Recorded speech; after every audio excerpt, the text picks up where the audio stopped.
श्वेता शुक्ला के हत्याकांड में हुआ नया खुलासा। मां और सौतेली मां और पिता ही निकले लड़की के कातिल। आपको बता दें, गोंडा के धानेपुर पुलिस ने 21 वर्षीय श्वेता शुक्ला हत्याकांड का खुलासा करते हुए आरोपी पिता और सौतेली मां को गिरफ्तार कर लिया है। आरोपी पिता और सौतेली मां दोनों लोगों ने संपत्ति बंटवारे में भाई भतीजे को फंसाने और मृतका द्वारा शादी करने से इनकार करने पर नाराज होकर 21 वर्षीय श्वेता शुक्ला की सब्जी काटने वाली चाकू से गला रेतकर निर्मम तरीके से हत्या कर दी थी।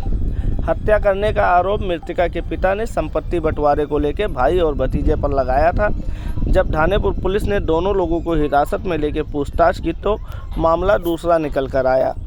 आरोपी कातिल पिता संपत्ति बंटवारे को लेकर हुए विवाद के चलते अपने भाई भतीजे को फंसाना चाह रहा था और जहां मृतका की शादी आरोपी पिता करना चाह रहे थे, वहां मृतका शादी करने को तैयार नहीं थी, जिसको लेकर आरोपी कातिल पिता राजेश शुक्ला ने अपनी दूसरी बीवी किरण शुक्ला के साथ मिलकर तीसरी बीवी किरण शुक्ला के साथ मिलकर श्वेता शुक्ला के हत्या करने का प्लान बनाया।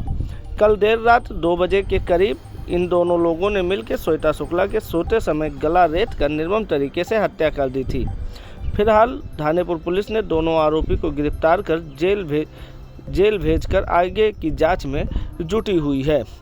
पूरा मामला धानेपुर थाना क्षेत्र का तुलसी रामपुरवा गांव का है, जहां कल देर रात में सोते समय 21 वर्षीय श्वेता शुक्ला की आरोपी कातिल पिता राजेश शुक्ला और सौतेली मां किरण शुक्ला द्वारा इसलिए गला रेत कर निर्मम तरीके से हत्या कर दी गई ताकि संपत्ति बंटवारे को लेकर हुए विवाद में भाई और भतीजे को फंसाया जा सके।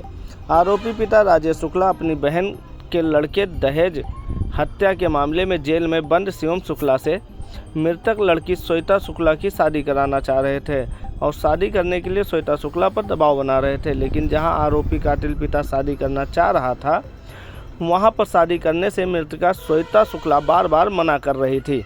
शादी करने को तैयार नहीं थी। मना करने से भी आरोपी पिता और सौतेली मां दोनों नाराज चल रहे थे। वहीं 2 दिन पहले संपत्ति विवाद को लेकर हुए बंटवारे के बाद इन दोनों ने एक साजिश बनाया और साजिश के तहत प्लान यह तैयार किया कि संपत्ति बंटवारे को लेकर इन दोनों लोगों ने विवाद किया और धमकी दिया है। श्वेता शुक्ला हम लोगों की बात नहीं मान रही थी, इसकी हत्या करके भाई और भतीजे को फंसा दिया जाए। इसके बाद इन दोनों लोगों ने साजिश के तहत सब्जी काटने वाले चाकू से घटना को अंजाम दिया।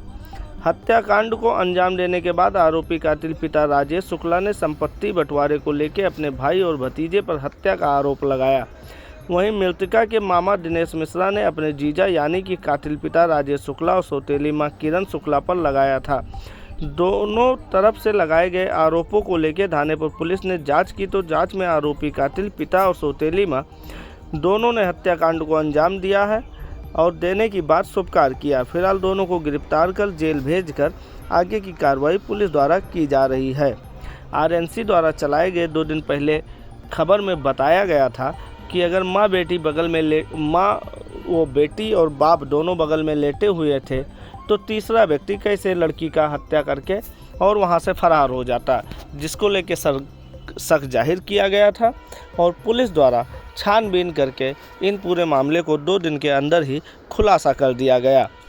कोई भी व्यक्ति अपने लड़की को इस तरह कैसे हत्या कर सकता है, इसे ही कहते हैं कलयुग है। और क्या घटना हुई है? हमारा नाम दिनेश मिश्रा है, निवासी ग्राम खरीचरवा का रहने वाला हूँ। फोन नंबर के द्वारा सूचना मिली कि हमारी भांजी का राजेश शुक्ला ने गला काटकर हत्या कर दिया। उनकी वाइफ भी उसमें शामिल थी और हत्या करने के बाद में उन्होंने अपने सगे भाई के ऊपर तहरीर दे करके कि बाद में मुकदमा सुलह कर लेंगे। राजेश शुक्ला आपके कौन है? राजेश शुक्ला हमारे बहन के हमारे बंधुई हैं और क्योंकि हमारी बहन मृतक हो चुकी है सन 2000 की भी हत्या की और जो हमारी बहन की भी हत्या हो कर चुके हैं सन 2004 में, लेकिन ये बात की जानकारी हमको नहीं हुई और जब जानकारी हमको चली तो हम अपने भांजी के भविष्य को लेकर के हम उनके ऊपर कोई कार्रवाई नहीं की। इसके बाद में भांजी की भविष्य की तैयारी लेकर के हम लोग उसको पढ़ाए लिखाए अपने घर पे रखते थे। ये 1 साल पहले उस इंटर पास हुई, उसके बाद ये झगड़ा करके हमारे घर से हमारे भांजी को ले आए। उसके बाद में झगड़ा करके भांजी को ले आए और बार बार धमकी देते रहे कि जैसे तुम्हारी माँ को मार डाले हैं ऐसे तुमको भी मार डालेंगे। फिर हम लोग बराबर मिलते जुलते थे, आते जाते थे, फ़ोन करते थे, तो ये हमें उससे बात नहीं करते देते थे, झगड़ा करते थे और कहते थे तुम्हारा इनका कोई संबंध नहीं है। फिर हम लोग क्या किए कि अब इनके ऊपर शादी दबाव बनाने लगे कि अब लड़की बड़ी हो चुकी है, इसकी शादी कर दी जाए। तो इन्होंने क्या करा कि दबाव को बढ़ते हुए देखते हुए हम लोग ने कहा कि अगर तुम्हें शादी नहीं करनी है तो लड़की को हमें दे दो, हम शादी कर देंगे। लेकिन इन्होंने ना हमको लड़की वापस करी ना शादी करी। शादी का दबाव बढ़ते हुए देख करके इन्होंने हमको सूचना मिली कि इन्होंने लड़की की अपने सविता की गला काट कर हत्या कर दी। आपने किसके खिलाफ शिकायत की? शिकायत हमने राजेश शुक्ला और उनकी वाइफ किरण शुक्ला के खिलाफ।